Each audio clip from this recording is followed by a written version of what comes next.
Hello guys, NR നോളജിൻ്റെ മറ്റൊരു വീഡിയോയിലേക്ക് എല്ലാ കൂട്ടുകാർക്കും സ്വാഗതം. ഇന്ന് നമ്മളിവിടെ PSCയുടെ പുതിയൊരു നോട്ടിഫിക്കേഷനെ കുറിച്ചിട്ടാണ് സംസാരിക്കാൻ പോകുന്നത്. ഇവിടെ നോക്കിയാൽ കാണാൻ പറ്റും 31/7/2025 പുറത്ത് വന്നിട്ടുള്ള ലേറ്റസ്റ്റ് ആയിട്ടുള്ള PSCയുടെ നോട്ടിഫിക്കേഷനാണ്. BFOയിലേക്കാണ്, ബീറ്റ് ഫോറസ്റ്റ് ഓഫീസറിലേക്കാണ് വന്നിട്ടുള്ളത്. സ്കെയിൽ ഓഫ് പേ പറയുകയാണെങ്കിൽ 27,900 to 63,700 സാലറി സ്കെയിൽ പറയുന്നത്. പിന്നെ ഇതിൻ്റെ നമ്പർ ഓഫ് വേക്കൻസി എന്ന് പറയുമ്പോൾ ആൻറ്റിസിപ്പേറ്റഡ് ആണ്, 13 ഡിസ്ട്രിക്റ്റിലേക്ക് വരുന്നുണ്ട്. അപ്പോൾ വേക്കൻസിയും കാര്യങ്ങളും എല്ലാ ഡിസ്ട്രിക്റ്റിലും നോക്കിയാൽ കാണാൻ പറ്റും, വരുന്നുണ്ട്. പിന്നെ അതുപോലെ ഇതിന് ഒരു നോട്ട് ചെയ്ത ഒരു കാര്യം എന്ന് പറയുമ്പോൾ ഡിഫറൻ്റ്ലി ഏബിൾഡ് ആയിട്ടുള്ള കാൻഡിഡേറ്റിനൊന്നും അപ്ലൈ ചെയ്യാൻ പറ്റില്ല. പിന്നെ അതുപോലെ തന്നെ ഇതിൻ്റെ ഏജ് ലിമിറ്റ് നോക്കുകയാണെങ്കിൽ 19 to 30 വയസ്സ് വരെയാണ് അപേക്ഷിക്കാൻ പറ്റുക. ഇതിൽ 2/1/1995 1/1/2006 ഉള്ളിലുള്ള ആൾക്കാർക്കാണ് അപേക്ഷിക്കാൻ പറ്റുക. SC/STക്കാർക്ക് അതിൻ്റേതായിട്ടുള്ള റിസർവേഷനും കാര്യങ്ങളും ഉണ്ട്, അപ്പോൾ അത് നോക്കുക. പിന്നെ ഇതിൻ്റെ ക്വാളിഫിക്കേഷനും കാര്യങ്ങളും നോക്കുകയാണെങ്കിൽ +2 പാസ് മതി. ഇതിൽ പ്രത്യേകിച്ചുള്ളൊരു പെർസെൻറ്റേജോ കാര്യങ്ങളോ ഒന്നും പറയാത്തത് കൊണ്ട് തന്നെ +2 പാസ്സായാൽ മതി. ആദ്യം തന്നെ ഇതിൻ്റെ എക്സാമാണ് വരിക. PSCയുടെ സാധാ നോർമലായിട്ടുള്ള എക്സാമും കാര്യങ്ങളാണ് ആദ്യം വരിക. പിന്നെ അതുപോലെ തന്നെ മെയിൽ കാൻഡിഡേറ്റിന് ഫിസിക്കൽ സ്റ്റാൻഡേർഡ് ടെസ്റ്റ് ഉണ്ട്.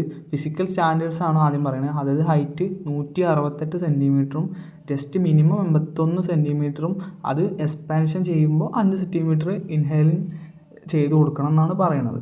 പിന്നെ ET ആണ് വരുന്നത്, ഫിസിക്കൽ എഫിഷ്യൻസി ടെസ്റ്റ്. അതായത് 8 എണ്ണമാണ് ടോട്ടലായിട്ട് വരുന്നത്. അതിൽ മിനിമം 5 എണ്ണമെങ്കിലും നമ്മൾ ക്ലിയർ ചെയ്യണം എന്നാണ് പറയുന്നത്. അപ്പോൾ ഇതിലിപ്പോൾ 100 മീറ്റർ റണ്ണ് വരുന്നുണ്ട്. ബോയ്സിൻ്റെ ഭാഗത്താണ് പറയുന്നത്. 100 മീറ്റർ റണ്ണ് വരുന്നുണ്ട്.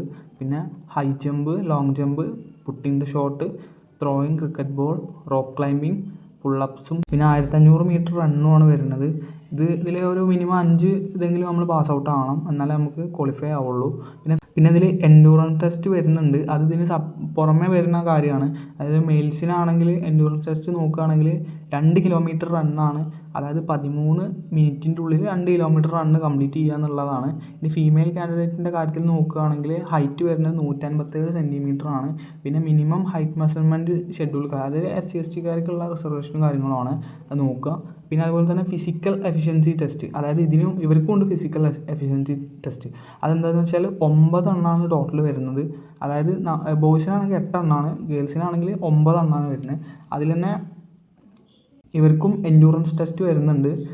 2 കിലോമീറ്റർ റണ്ണാണ്, 15 മിനിറ്റിനുള്ളിലാണ് കംപ്ലീറ്റ് ചെയ്യുന്നത് 2 കിലോമീറ്റർ റണ്ണ്. അപ്പോൾ എല്ലാവരും അത് നോക്കുക. പിന്നെ മെഡിക്കൽ ടെസ്റ്റ് വരുന്നുണ്ട്. അത് ഐ ടെസ്റ്റും പിന്നെ ഇയർ ടെസ്റ്റുമാണ് വരുന്നത്. പിന്നെ അതുപോലെ തന്നെ മസിൽ ആൻഡ് ജോയിൻസും പിന്നെ നെർവസ് സിസ്റ്റം, അങ്ങനെ എല്ലാ കാര്യങ്ങളും നോക്കുന്നതാണ്. അപ്പോൾ എല്ലാവരും അതൊക്കെ ഒന്ന് ചെക്ക് ചെയ്ത് നോക്കുക. നമ്മൾ അടുത്തുള്ള ഹോസ്പിറ്റലിലും കാര്യങ്ങളിലൊക്കെ പോയി കഴിഞ്ഞാൽ നമുക്കിതൊക്കെ ചെക്ക് ചെയ്ത് നോക്കാൻ പറ്റും. ഫസ്റ്റ് വരുന്നത് OMR ടെസ്റ്റാണ്. അത് കഴിഞ്ഞിട്ടാണ് നമുക്ക് ഫിസിക്കൽ വരുന്നത്. മെഡിക്കൽ വരുന്നുണ്ട്. മെഡിക്കൽ കഴിഞ്ഞതിന് ശേഷമാണ് നമ്മളെ ബാക്കിയുള്ള പ്രോസസ്സും കാര്യങ്ങളും വരിക.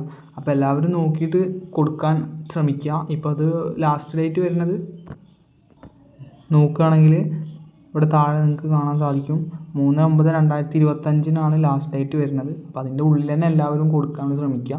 പിന്നെ അതുപോലെ തന്നെ നമ്മുടെ ചാനലിൽ ഇങ്ങനെയുള്ള അപ്ഡേറ്റ്സാണ് പറയാൻ ഉദ്ദേശിക്കുന്നത്. അപ്പോൾ PSC SSCയും റെയിൽവേയുടെ കാര്യങ്ങളെല്ലാം ഈ ചാനലിലൂടെ നിങ്ങൾക്ക് അറിയാൻ സാധിക്കും. ചാനൽ ഇഷ്ടപ്പെട്ടെങ്കിൽ എല്ലാവരും ഒന്ന് സബ്സ്ക്രൈബ് ചെയ്യുക. അതിനോടൊപ്പം വീഡിയോ ഇഷ്ടപ്പെട്ടെങ്കിൽ ലൈക്കും കൂടെ ചെയ്യുക.